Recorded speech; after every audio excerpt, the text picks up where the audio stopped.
शिष्टाचार शिष्टाचार का लगभग नामो निशानी समाप्त हो चुका है। भाई बिल्कुल ही हो चुका है।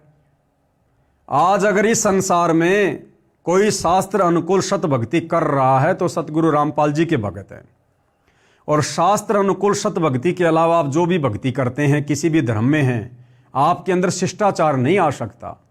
तो सतगुरु रामपाल जी की शरण में आने के बावजूद सतगुरु रामपाल जी के परिवार में शिष्टाचार नहीं बचा, इन राष्ट्रीय समाज सेवा समिति वालों में शिष्टाचार नहीं बचा, तो भला ये राष्ट्रीय समाज सेवा समिति कैसे संसार में शिष्टाचार ला देगी? तो ये भी कहना इनका गलत है भाई और बहनों। ये शिष्टाचार भी सतगुरु रामपाल जी के सत्संग सुनने से उत्पन्न होगा, उनसे उपदेश लेकर मर्यादा में रहकर सत भक्ति करने से आएगा।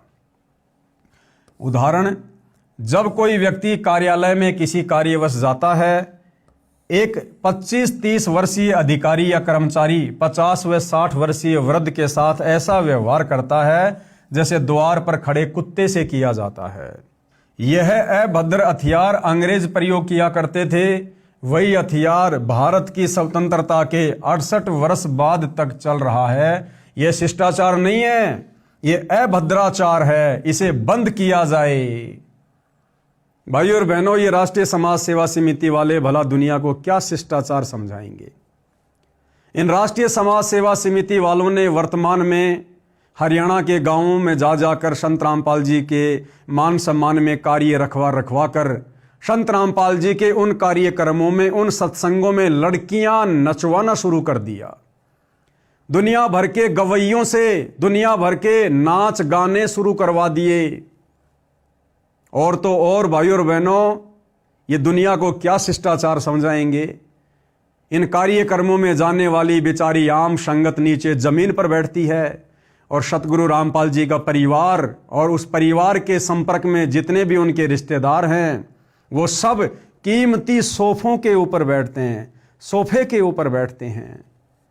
सोचिए भाइयों और बहनों, जो राष्ट्रीय समाज सेवा समिति अपने ही भगत भाई बहनों के साथ में ऐसा दुर्व्यवहार कर रही है, ऐसा बर्ताव कर रही है, सोचो ये लोग भला दुनिया में कैसे शिष्टाचार को जन्म देंगे?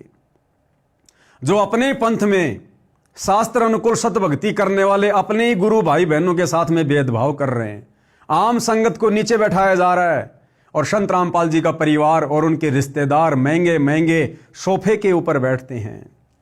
ये वीडियो आप जी देख रहे हैं भाइयों और बहनों, ये वीडियो गांव डाया, गांव बालंद, गांव धीरणवास, जहां जहां भी ये प्रोग्राम हुए हैं हरियाणा में, आप किसी भी प्रोग्राम का वीडियो उठाकर देख सकते हैं। संत रामपाल जी का परिवार नीचे जमीन पर नहीं बैठता है। संत रामपाल जी का परिवार वीआईपी है, उनको बैठने के लिए सोफे चाहिए, सोफे, और पीने के लिए बिस्लरी का पानी चाहिए। वो आम संगत की तरह भेड़ बकरियां नहीं है जो नीचे जमीन पर बैठ जाएंगे।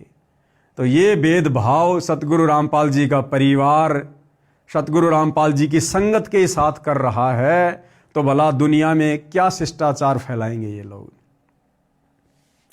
इसे बंद किया जाए, कार्य कानून के अनुसार करें, परंतु शिष्टाचार के साथ। माता पिता, सास ससुर, अतिथि तथा मेहमान के साथ भद्र व नम्र व्यवहार करें।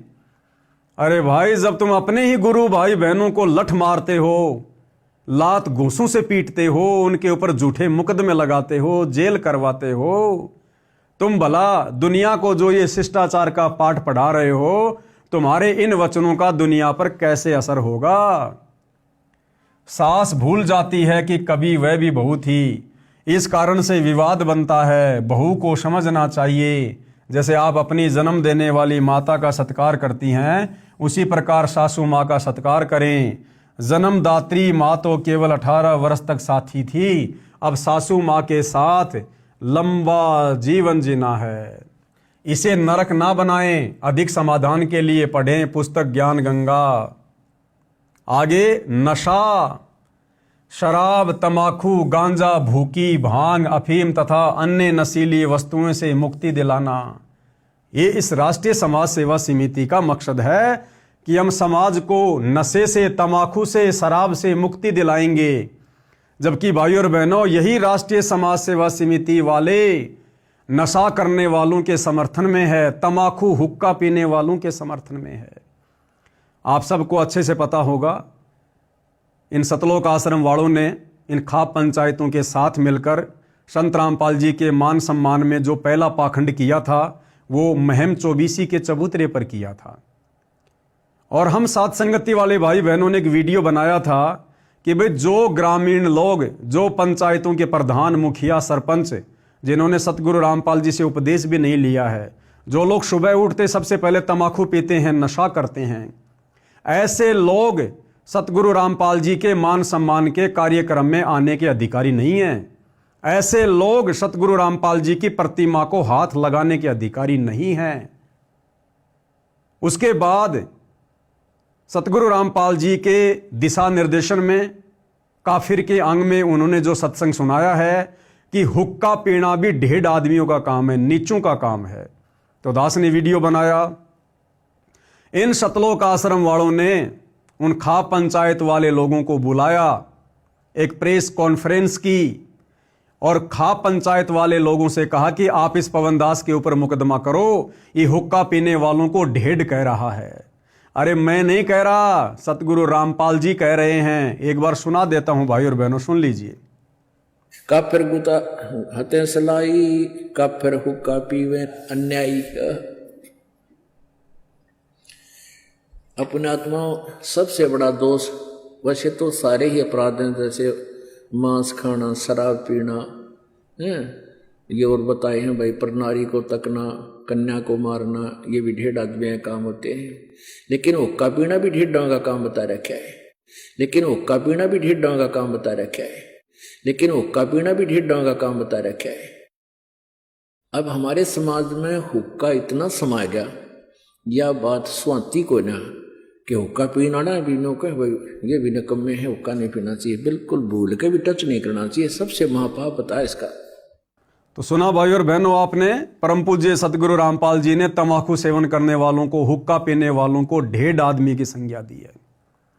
तो मैंने जब ये सत्संग दिखाकर वीडियो बनाया कि भाई ये जितने भी पंचायतों के मुखिया थे, जो लोग यहाँ आए थे, जो लोग नशा करते थे, हुक्का पीते हैं, ये तो सारे के सारे सतगुरु रामपाल जी के अनुसार, गरीबदास जी की वाणी के अनुसार ढेड आदमी की श्रेणी में, ढेड आदमी की श्रेणी में। और एक ढेड आदमी, नशा करने वाला आदमी भला कैसे संत रामपाल जी का सम्मान कर सकता है? और कैसे एक ढेड आदमी के हाथों से सतगुरु रामपाल जी पगड़ी स्वीकार करेंगे? तो इस बात से सतलोक आश्रम वाले बड़े दुखी हुए। उन पंचायतियों को उन्होंने आश्रम में बुलाया, एक मीटिंग करी, प्रेस कॉन्फ्रेंस की और उन पंचायतियों से कहा कि तुम पवन दास के ऊपर मुकदमा करो मानहानि का।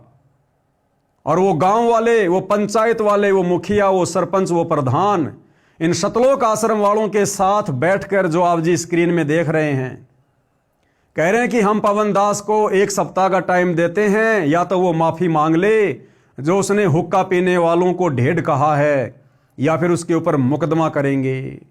तो भाइयों और बहनों, ये सतलोक आश्रम वाले खुद नशेड़ियों का समर्थन करते हैं, हुक्का पीने वालों के समर्थन में बैठे हैं। ये भला इस राष्ट्रीय समाज सेवा समिति के माध्यम से कैसे दुनिया को नशे से मुक्त करवाएंगे, जब ये खुद ही नशेड़ियों के समर्थन में हैं।